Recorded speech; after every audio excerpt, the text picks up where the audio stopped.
Gusto ko lang din itanong sa'yo, Boss Chris, kasi most of the time, ikaw yung nandun sa Manila Arena. So, ano yung pakiramdam po? Yung marami kang napag-champion dun sa Manila Arena. Yung pakiramdam mo, yung feeling mo. Hindi mo mapaliwanag o sobrang sarap. Lalo na pag pinatugtog na yung ano, We are the champion.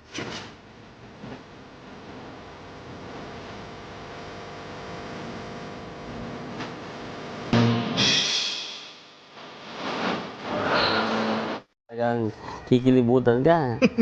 Yung pagod mo, Mawawala. mawawala. Tapos, kahit siguro, 2 araw kang di matulog. Dahil sa sobrang saya.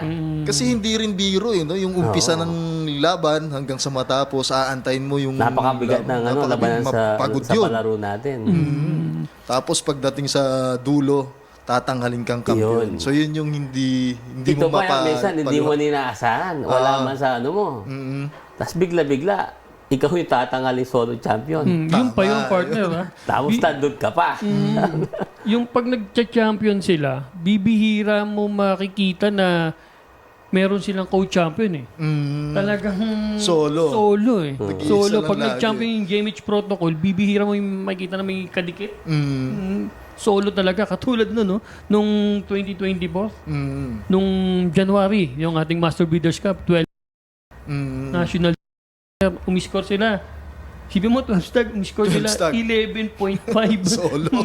Dalawang entry pa kami dyan. Dalawang entry yung nga isa, po. 9 win, 3 loss. Kita mo yun kung gaano magpanalo.